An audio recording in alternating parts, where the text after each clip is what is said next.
욥과 세 친구 사이에서의 그 변론이 이제 세 번에 걸쳐서 3주기로 진행이 된 것이 다 맞춰졌고, 그리고는 이제 엘리후라는 인물이 등장하게 되죠. 이 엘리후라는 인물은 욥과 세 친구 사이에서 좀 중재 역할을 좀 해주고, 또 하나님과 욥 사이에서도 조금 중재 역할을 해주는 어떤 젊은 사람이 이제 등장하게 되는 거죠. 그게 엘리후라는 인물인데, 이 엘리후의 이제 변론이 32장부터 37장까지가 다 엘리후가 하는 얘기예요. 그래서 네 차례에 걸쳐서 엘리후가 이제 변론을 합니다. 그래서 1차, 2차, 3차 다 끝났고, 오늘 본문은 36장과 37장은 그 엘리후의 마지막 변론이 되겠습니다. 엘리후가 이제 마지막으로 변론을 하는 거예요. 그럼 엘리후의 이 마지막 변론의 주제는 뭐냐? 그것은 오늘 설교 제목이기도 하지만 하나님의 통치 방식에 대해서 엘리후가 마지막으로 얘기를 하는 거예요. 엘리후가 이야기하는 그 하나님의 통치 방식이라는 것은 바로 하나님의 공의를 이야기합니다. 하나님의 공의. 하나님은 인간을 공의롭게 다스리셔, 욥아. 하나님은 절대적으로 인간을 공의롭게 다스리시지 불의하게 다스리는 분이 아니야. 그런 얘기를 하는 거죠. 하나님의 의로우신 통치에 대해서, 공의에 대해서 이제 엘리후가 얘기할 겁니다. 물론 엘리후도 신이 아니기 때문에, 인간이기 때문에 이 하나님의 공의를 완벽하게 다 이해하고 이야기하지는 못합니다. 그래서 약간 불완전한 부분이 없지 않아 있으나, 그러나 엘리후가 이야기하는 이 하나님의 통치 방식 공의는 일면 진리에 가까운 부분이 있기 때문에 오늘 한번 엘리후가 이야기하는 하나님의 공의에 대해서 저희가 한번 같이 말씀을 나누어 보도록 그렇게 하겠습니다. 자, 엘리후가 1절과 2절에서 이렇게 이야기를 합니다. 여러분 성경을 좀 보셔야 될 것 같아요. 제가 봉독해 올리겠습니다. 엘리후가 말을 이어 이르되 나를 잠깐 용납하라. 내가 그대에게 보이리니 이는 내가 하나님을 위하여 아직도 할 말이 있음이라. 이렇게 이야기를 해요. 욥아, 나 잠깐만 용납해 줘봐. 내가 지금 너에게 할 말이 있어. 내가 하나님을 위해서 아직도 사실 할 말이 많아. 이렇게 욥에게 이야기를 하면서 이제 자신의 말을 꺼내기 시작하는 거죠. 엘리후가 하고 싶은 이야기는 너 자꾸 의심하는 것 같은데 하나님의 그 행하심은 완전하거든. 너 자꾸 그거 의심하는 것 같아. 내가 이 부분에 대해서 다시 한번 너한테 좀 얘기를 해야겠어. 이렇게 이제 시작을 하는 거죠. 자, 그러면서 3절에 이렇게 이야기를 합니다. 내가 먼 데서 지식을 얻고, 엘리후가 하는 말이 뭐예요? 내가 먼 데서 지식을 얻었다. 여기서 먼 데는 하나님이 계신 곳을 말하는 거예요. 그래서 자신의 지식이 하나님께로부터 온 것이라고 그렇게 이야기를 해요. 엘리후가. 자신감 대단하죠? 지금 자신의 지식이 하나님께로부터 온 것이다. 이렇게 이야기를 하면서 내가 하나님에게 그 하나님의 공의를 다시 돌려보내드리겠다. 이렇게 이야기를 합니다. 욥아, 너 자꾸 하나님이 불의하다고 생각하는 거니? 하나님의 공의가 완전하지 않다고 생각하는 거니? 하나님이 공의롭지 않다고 자꾸 그렇게 느끼니? 내가 오늘 얘기 좀 할게. 내가 내 말 하는 거 아니고 내 지식은 하나님께로부터 온 거야. 하나님 계신 곳에서부터 온 거야. 그래서 내가 너한테 오늘 하나님의 공의를 잘 설명할 거야. 그래서 그 하나님의 공의가 밝히 드러나도록 내가 오늘 얘기 좀 하마. 이렇게 이야기하고 있는 거죠. 자, 4절도 마찬가지예요. 진실로 내 말은 거짓이 아니라 온전한 지식을 가진 이가 그대와 함께 있느니라. 이렇게 이야기해요. 내 말 하나도 거짓말 아니다, 욥아. 그러면서 뭐라 그래요? 온전한 지식을 가진 이가 너와 함께 있다. 그럼 여기서 말하는 온전한 지식을 가진 이는 누구를 말하는 거겠어요? 엘리후 자신을 말하는 거예요. 자신감 대단하죠? 예. 온전한 지식을 가진 이 내가 바로 네 옆에 있지 않냐? 내가 오늘 정확하게 하나님의 공의에 대해서 널 일깨워 주마. 이렇게 엘리후가 이야기하는 거죠. 자, 그러면서 이제 5절부터 하나님의 공의를 설명해 나가기 시작합니다. 우리 5절 말씀을 한번 같이 읽겠습니다. 시작. 하나님은 능하시나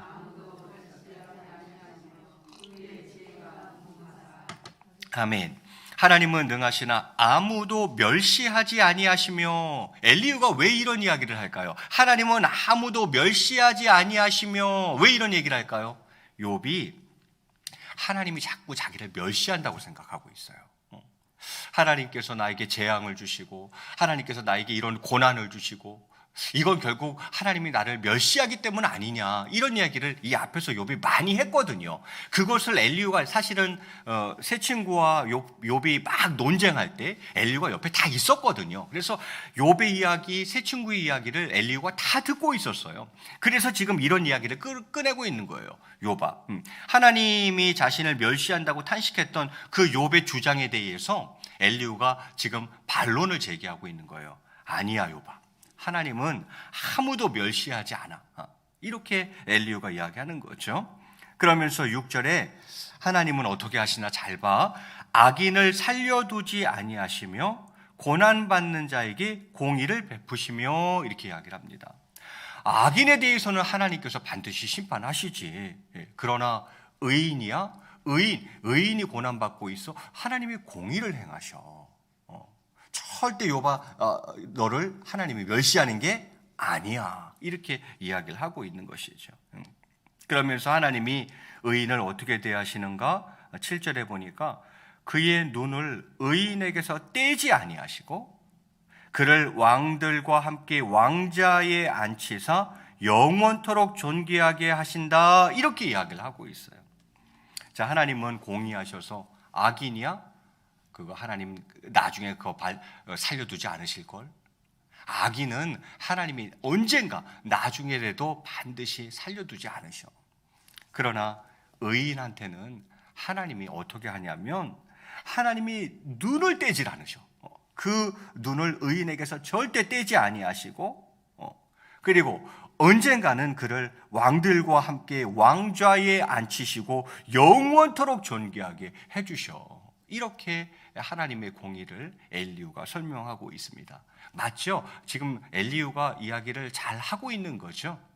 하나님의 공의는 그렇습니다. 하나님은 절대 흐트로 일하시는 분이 아니에요. 불의하게 일하시는 분이 아니에요. 형평성에 안 맞게 일을 하시는 분이 아니에요. 하나님은 언제나 의로운 통치, 공의로 통치해 나가시는 분이시다라는 것을 다시 한번 욥에게 언급하고 있는 것입니다. 그런데 왜 그러면 의인이 이렇게 고난을 받느냐 하는 거죠. 8절에 보니까 혹시 그들이, 여기서 말하는 그들은 의인들을 말하는 거예요. 혹시 그들이 족쇄에 매이거나 환난의 줄에 얽혔으면, 이렇게 되어 있어요. 이건 의인들의 고난을 상징하는 표현들이겠죠. 그들이 족쇄에 매이거나 환난의 줄에 얽혔으면, 이렇게 이야기를 합니다. 그러면 여러분, 일단은 엘리후가 뭘 인정하는 거예요? 의인도 고난에 처할 수 있다라는 사실을 인정하고 있는 거죠. 완벽하게 인정하진 않아요. 엘리후도 좀 부족한 부분이 없지 않아 있어요. 그러나 어느 정도는 이걸 인정하고 있다는 거예요. 세 친구들은 이걸 전혀 인정하지 않았어요. 야, 무슨 의인이 고난을 받아? 악한 사람은 벌 받고 의인은 상 받는 거야. 근데 네가 상을 못 받고 벌을 받고 있어? 그럼 네가 악인이란 뜻이야. 그러니까 네가 할 일은 회개야. 세 친구의 논리는 계속 이거였어요. 그런데 엘리후는 조금 달라요. 완벽하지는 않지만 조금 달라요. 의인도 고난을 받을 수 있다는 것을 어느 정도는 인정을 합니다. 엘리후는. 그래서 지금 8절에 이런 표현을 쓰는 거예요. 그들이, 의인들이 족쇄에 매이거나 환난의 줄에 얽혔으면, 이런 표현을 쓰고 있는 거죠. 그래서 엘리후와 욥의 세 친구들의 차이는, 엘리후는 세 친구들처럼 욥에 대해서 아주 무조건적인 그 비판의 모습만을 보이지 않고 욥의 주장을 어느 정도 좀 수용해주고 그에 대한 어떤 변론을 살살 펴나가고 있다라는 측면에서 엘리후가 세 친구와는 조금 달라요. 어찌되었건, 자, 그래. 그러면 하나님은 공의롭게 다스리시는데 의인이 어려움을 겪는다?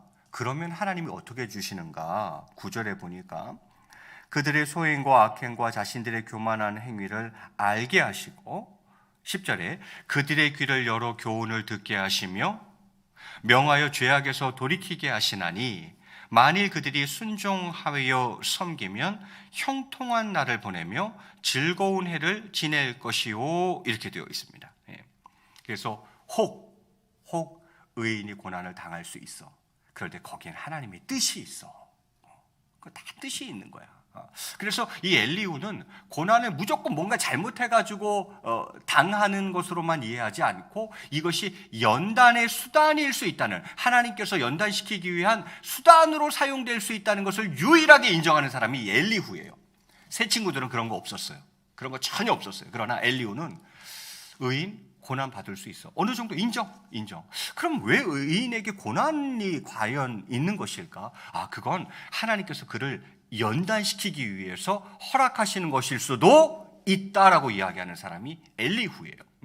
그래서 이제 이야기하는 거예요. 그러면 이 고난을 통해서 뭔가 이 의인이 유익을 얻어야 되는데 무조건 힘들어만 할 것이 아니라 하나님의 뭔가 뜻이 있고 연단의 도구고 또 성장과 성숙을 위해서 허락하신 것이라면 의인이 그냥 힘들어만 할 것이 아니라 뭔가 이것을 통해서 자기가 유익을 딱 얻어내야 되는데 그것을 위해서 9절부터 얘기하는 거예요.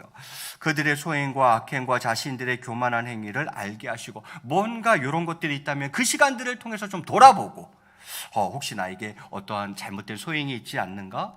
혹시는 악행이 있지는 않는가? 혹시는 내가 어떤 교만한 행위가 있지 않는가? 이런 것들을 돌아보는 시간들로 잘 활용하라는 거죠. 일반적으로는 그 사람이 큰 잘못이 없어요. 의인이에요. 그런데 하나님 앞에 완전한 의인이라는 없단 말이죠. 그러면 이 고난을 통해서 많지는 않지만 뭔가 내 구석에 숨어있는 그런 작은 소행들, 악행들, 혹시라도 조금이라도 갖고 있었던 교만한 것들이 있다면 이 고난을 통해서 그걸 잘 캐치하는 게 유익이라 이 말이죠. 엘리후가 하는 말은 그거예요. 그 시간을 통해서 오히려 나를 꼼꼼히 돌아보는 시간을 가지면 얼마나 좋겠냐, 이제 이런 말인 거죠. 그리고는 10절에 그들의 귀를 열어 교훈을 듣게 하시며, 하나님께서 그 고난을 통해서 우리의 귀를 열어주시고 또 하나님께서 하시고 싶은 그 교훈을 듣도록 하신다라는 거예요. 왜? 고난이 없으면 잘 안 듣거든요. 그런데 요 고난을 통해서 들을 수만 있다면, 하나님의 음성을 듣고 나를 향한 하나님의 말씀과 교훈을 들을 수 있다면 요게 유익이요, 요게 나의 성장이요, 요게 나의 연단이 될 수 있다는 거죠. 그래서 엘리후가 하나님은 그 시간들을 통해서 우리의 귀를 열어 교훈을 듣게 하시며 또 혹시라도 작은 죄악이 있다면 명하여 죄악에서 돌이키게 하시나니, 이렇게 되어 있어요. 그러니 이게 얼마나 유익이냐는 거예요. 욥아, 네가 맞아, 무슨 큰 죄를 지어서 그 죄의 대가로 말미암아 재앙이 오고 고난이 온 건 아닐 수 있어. 그러나 지금 네가 고난을 받고 있다는 건 사실이잖아. 그러면 이 고난이 과연 너에게 어떤 의미가 있고 어떤 유익을 줄 수 있는지를 좀 생각해 봐라. 자, 하나님 앞에 완전한 의인이란 없잖아. 그러면 이 시간을 통해서 한번 돌아보는 거지 뭐. 나의 소행은 어떤지, 내 악행은 혹시 없는지, 내가 혹시 요만큼이라도 교만한 건 없었는지, 또 지금까지 잘 안 들렸는데 이 고난을 통해서 귀가 번쩍 열리고 하나님의 음성과 말씀이 들리고 교훈을 들을 수 있다면, 그래서 그 작은 죄악이라 할지라도 거기서 돌이킬 수만 있다면 이것이 얼마나 유익해. 하나님은 의인을 이렇게 대해 주신다는 거예요. 악인들은 그냥 바로 심판이에요. 심판이지만 의인들에게는 또한 의인이라 할지라도 고난을 주는 이유는 바로 이런 영적 유익이 있기 때문이다. 엘리후는 이렇게 이야기를 해주고 있는 거죠. 상당히 지혜로워요. 새 친구들보다는 한 수준 위예요. 이 새 친구들보다는 상당히 지혜롭다고 할 수 있겠죠. 그러면서 더 나아가서 이 고난이 요 정도의 유익이 있는 게 아니야. 그러면서 11절을 이야기하는 거죠. 우리 11절 말씀은 한번 같이 읽겠습니다. 시작. 만일 그들이 순종하여 섬기면, 아멘. 자, 의인의 고난이에요. 그런데 그 고난을 통해서 정말 이 의인들이 아멘 하면서 순종했단 말이죠. 그러면 어떤 복이 있다는 거예요? 형통한 날을 보내며 즐거운 해를 지낼 것이요. 무슨 말입니까? 고난 이전의 복이 요만큼이었으면 이 고난 가운데 순종함으로 말미암아 받게 될 복은 이만큼이라는 거예요. 하나님은 이걸 주려고 고난을 허락하신 것이다, 이렇게 이야기하는 거예요. 그런데 지금 욥은 이제 이만큼 복을 받았어요. 이만큼 복을 받았는데 고난이 오니까 이만한 복은 생각 못하고 이 고난 온 것만 하나님한테 따지는 거예요. 하나님, 제가 뭘 그렇게 크게 잘못했습니까? 내가 뭘 도대체 하나님 앞에 얼마나 잘못했길래 그렇습니까? 하나님 앞에 탄식하는 거죠. 그 모습을 보면서 엘리후가 얘기하는 거예요. 야, 하나님 그렇게 불의하게 일 처리하시는 분 아니야. 아무 생각 없이 그렇게 일 처리하시는 분 아니야. 하나님은 공의롭게 행하시고 의롭게 통치하시는 분이야. 그러니 네가 의인인데 고난을 받았어? 하나님은 이걸 연단의 도구로 쓰시려고 하는 거야. 너를 요걸 통해서 성장시키고 성숙시키려고 하시는 거야. 아니, 더 큰 복을 주시려고 이 고난을 허락하신 거야. 그걸 볼 수 있어야지, 욥아. 쉽진 않지. 네가 지금 너무너무 힘드니까 이게 안 보이겠지. 그래서 내가 얘기해 주는 거야. 내가 지금 얘기해 주는 거야. 이 고난 가운데에 나를 잘 돌아보고 이것에 순종하기만 하면 너에게는 앞으로 형통의 날을 보내며 즐거운 해를 지내게 될 거야. 하나님이 이전보다 더 큰 축복을 주실 거야. 이거 여러분 결국 성취되는 거 다 아시죠? 욥기 42장에 가면 욥이 그러니까 물론 그거 이제 가시적이긴 하지만 욥이 이전에 받았던 복에 딱 몇 배를 받죠? 2배로 받죠. 소, 양, 염소, 낙타, 나귀 전부 다 2배. 한 마리도 안 틀리고 딱 2배씩이에요. 심지어는 뭐까지? 자식까지도 2배로 받죠. 엘리후가 그것을 다 알았는지는 모르겠지만 지금 그렇게 접근하며 욥에게 설명을 하고 있는 겁니다. 그러면 악인들은 어떻게 되느냐? 악인들, 하나님께서 하나님의 통치 방식은 공의인데 그러면 악인들은 그러면 어떻게 될까? 12절에 보니까 만일 그들이 순종하지 아니하면 칼에 망하여 지식 없이 죽을 것이니라. 여기서 칼은 하나님의 징벌을 상징하는 단어겠죠. 만일 그들이 순종하지 아니하면 하나님의 징벌에 의해 망하리라. 이렇게 이야기를 하는 것이죠. 그리고 악인 중에서 최고 악질은 어떻게 되느냐? 악인 중에 악인이죠. 그들은 어떻게 되는가? 13절에 이렇게 이야기합니다. 마음이 경건하지 아니한 자들은 분노를 쌓으며 하나님이 속박할지라도 도움을 구하지 아니하나니. 이렇게 이야기를 합니다.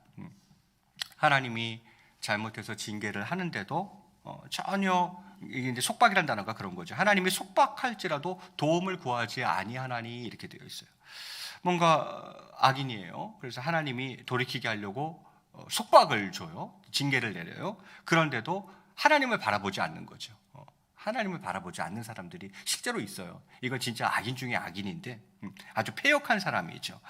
그래서 이 13절에 나오는 마음이 경건하지 아니한 자들은 고난을 당하고 있음에도 불구하고 하나님께 전혀 회개하지 않음으로써 멸망을 자초하는 패역한 사람들을 지금 언급하고 있는 겁니다. 제 표현대로라면 진짜 악인 중에 악인인 건데, 이 마음이 완악하고 패역한 자들은 결국 어떻게 될 것인가 하는 부분을 이제 이야기하는 것입니다.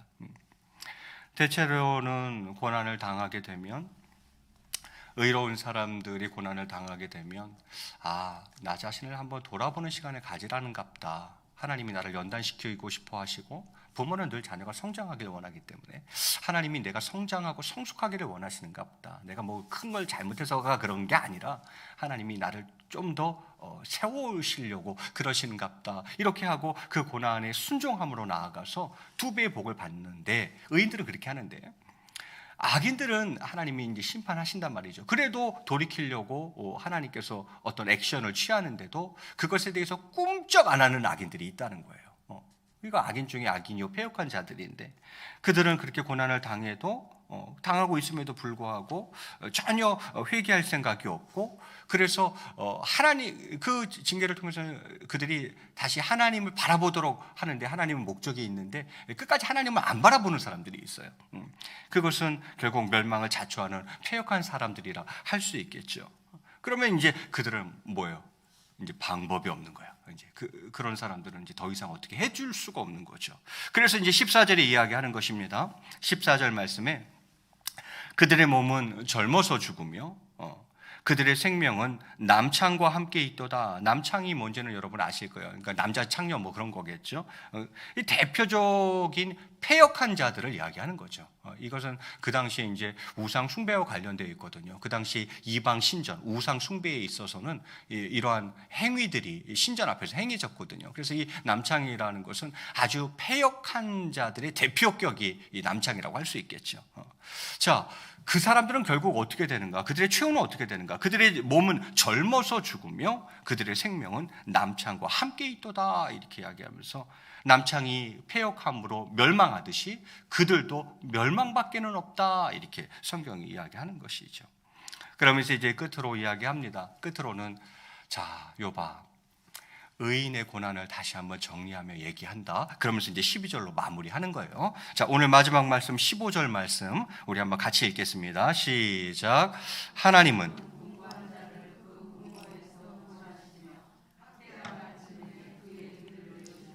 아멘. 하나님은 곤고한 자를 그 곤고에서 구원하신다. 요 성경을 원본을 그대로 직역하면 이런 말입니다. 하나님은 그의 고난에 의해 고난받는 자를 구원하신다. 다시요. 하나님은 그 고난에 의해, 그의 고난에 의해 고난받는 자를 구원하신다. 고난을 통해서 고난받는 자를 구원하신다 이런 뜻이에요. 무슨 말입니까? 즉 엘리후는 지금 하나님에 의해 주어진 고난은 고난받는 자의 영혼을 치유하기 위해 주어진 것이기 때문에 고난받는 자가 그것을 하나님의 뜻으로 받아들이고 회개하면 오히려 그 고난이 그 사람에게 있어서는 구원의 수단이 될 수 있다 이런 말이에요. 무슨 뜻인지 아시겠죠? 예. 하나님에 의해 주어진 고난은 의인의 고난이죠. 하나님에 의해 주어진 고난은 그 고난받는 자의 영혼을 치유하기 위해서, 성장시키기 위해서, 성숙시키기 위해서, 더 큰 복을 주시기 위해서 허락하시는 것이기 때문에 그 고난받는 자가 그것을 아멘으로 받으면, 하나님의 뜻으로 받아들이고 회개함으로 자신을 돌아볼 줄만 안다면 오히려 그 고난이 그 사람에게는 구원의 수단이 되는 것이다, 축복의 수단이 되는 것이다, 이렇게 엘리후가 이야기하는 거죠. 맞죠? 맞죠. 이것이 오늘 엘리후가 욥을 향해서 하는 마지막 변론이에요. 하나님의 통치 방식, 그것은 공의다. 욥아, 너 하나님이 너 멸시하는 거 아니야. 뭔가 이유와 뜻이 있는데 그것을 통해서 네가 난 유익을 얻었으면 좋겠네. 이러면서 하나님의 공의를 지금 엘리후가 잘 설명한 것이죠. 물론 이 엘리후의 변론이 과연 욥이라는 한 개인에게 정확하게 적용될 수 있는 말씀인가, 이런 부분들을 좀 돌아보고, 또 하나님의 어떤 긍휼하심들이 많이 좀 간과된 부분들도 없지 않아 있고 해서 완벽하진 않아요. 엘리후가 설명한 하나님의 공의가 그렇게 완벽하지는 않으나 일면 옳은 부분이 있기 때문에 제가 오늘 그 엘리후의 통치 방식, 그 공의를 설명한 부분을 여러분과 좀 나누어 본 것입니다. 여러분, 악인과 의인에 대한 하나님의 그 통치 방식, 하나님의 공의가 가지는 어떤 심판과 또 반대로 회복이라는 그 양면성을 엘리후가 지금 설명한 거죠. 악인, 하나님께서 심판하시고, 의인, 고난이 있을지라도 그것은 회복의 목적이 있다는 어떤 이런 이야기들을 엘리후가 잘 하고 있는 것 같아요. 죄에서 돌이키는 자를 향한 구원자 하나님의 그 긍휼, 자비, 또 회복의 은총을 지금 강조하고 있습니다. 하나님의 심판의 목적은 악을 멸하시는 데에만 있는 게 아니라 그를 통해 죄를 깨닫게 하시고 또 돌이키게 하사 멸망의 자리에서 벗어나게 하실 뿐만이 아니라 사실은 더 나아가서 순종하는 자에게는 예비된 은혜와 축복을 회복시키시고 더하게 하시려는 데 있다는 것을 엘리후가 오늘 잘 설명해 주고 있습니다. 자, 이 말씀을 한번 우리의 삶에 한번 적용해 보았으면 좋겠습니다. 욥기를 계속하고 있는데 욥기를 계속 말씀을 전하면서 끊임없이 곁다리로 제 스스로에게 던져지는 질문은 이겁니다. 욥의 케이스가 몇이나 될까? 욥의 케이스가 몇 개나 될까? 우리 많은 신앙인들이 있고 많은 신앙인들 가운데에 또 고난을 겪을 때도 있는데 정말 이 욥의 케이스로 고난받는 사람이 얼마나 있을까? 아무 죄도 없는데 하나님 앞에 무슨 특별한 큰 죄를 지은 것도 아닌데 고난을 받는 이런 케이스가 과연 실제로 현실 속에서 우리 가운데에 몇 개나 될까? 그것보다는 오히려 내가 하나님 앞에 순종치 않아서, 하나님 앞에 때로는 범죄하여서, 또한 그 범죄에 대해서 회개치 않아서 그로 말미암아 당하는 고난이 사실은 더 현실적으로는 더 많지 않을까 하는 생각을 하게 됩니다. 그러나 행여 범죄함이 아닌데 고난받는 사람도 있을 수 있기 때문에 그 수가 많을 거라고 생각지는 않지만 어쨌든 욥과 같은 케이스가 있을 수 있기 때문에 오늘 이 성경이 있는 거죠. 그래서 죄 때문에 고난받는 것이 아니라 죄가 없음에도 고난받을 수 있다는 이야기를 하시는 거지만 이것이 성도들이 겪는 모든 고난이 다 이런 종류라고 이야기하기는 좀 어렵지 않겠나. 오히려 그것보다는 솔직히 말해서 내가 하나님 앞에 불순종하고 아까 말한 그 소행과 악행과 교만 때문에 크고 작은 고난들을 스스로 자초하는 것이 훨씬 더 많은 케이스가 아닐까 하는 생각을 사실 떨쳐버리기는 좀 어렵습니다. 그러나 열에 하나 아니면 100에 하나 진짜 욥과 같은 고난을 겪는 분도 있을 수 있어요. 정말 하나님 앞에 올곧게 서서 깨끗한 심령으로 신앙생활 잘하는데도 고난을 겪는 사람이 있을 수 있죠. 그 사람들을 위로하기 위한 성경이 욥기가 아닐까 하는 생각을 해보게 되어집니다. 그러면서 이제 더불어 거기서 이제 한 걸음 더 나아가서 그러면 이 말씀을 나에게 어떻게 적용할 것인가? 어떻게 적용할 것인가? 저나 여러분이나 여기 계신 분 중에 악인 없고 또 악인 중에 악인, 진짜 패역한 자, 하나님 앞에서 완고하여서 패역한 자는 여기 아무도 없죠. 그러면 이 말씀을 우리는 어떻게 적용할까? 저는 그래서 의인의 고난으로 우리가 한번 적용해 보면 어떨까 하는 생각을 갖습니다. 그래요. 내가 하나님 앞에 정말 두들겨 맞을 만큼 어떤 큰 죄를 짓지는 않았을 수 있으나 근데 내 삶에 좀 힘들고 어려운 고난들이 자잘하게 계속 있네. 하나님이 왜 나에게 그럼 이런 것들을 허락하셨을까? 이것을 나에게 내가 유익으로 삼을 수 있는 방법은 뭘까? 옳았구나. 그래, 오히려 이 시간을 통해서 행여라도 있을 수 있는 나의 소행, 나의 악행, 작은 교만들이 없는가 잘 살펴보고 오늘 말씀 그대로죠. 그리고는 내 귀가 닫혀 있지는 않았나. 오히려 하나님은 이 고난을 통해서 내 귀가 뻥 뚫리게 하시려고 그러는 것은 아닐까? 그래서 하나님의 음성이 들려지고 하나님의 말씀이 귀에 들어오고 하나님의 교훈이 마음에 새겨지는 이 역사를 위해서 하나님이 나에게 이 작은 고난을 허락하신 건 아닐까? 이렇게 돌아보는 것이죠. 그래서 그렇게 하나님 앞에 무릎으로 나아가다 보니까 이전에 보이지 않던 나의 죄가 보이기 시작하는 거죠. 너무 작은 죄여서 내가 그냥 간과했던 건데 그런데 그 죄악이 딱 보이게 되는 거죠. 그럼 어떻게 하면 됩니까? 그 죄악에서 이제 돌이키는 거죠. 그리고 그 하나님께 순종함으로 나아가는 거죠. 그러면 오늘 11절 말씀처럼 하나님이 복을 주시는데 어떤 복을 주십니까? 11절 말씀처럼 형통의 날을 보내며 즐거운 해를 지낼 것이요 말씀하시는데 이 복을 주실 줄로 믿습니다. 말씀을 맺을까 합니다. 여러분, 주위에 패역한 자가 있으면 그들을 위해서 정말 기도해야 됩니다. 왜냐하면 그들은 방법이 없기 때문이에요. 방법이 없기 때문이에요.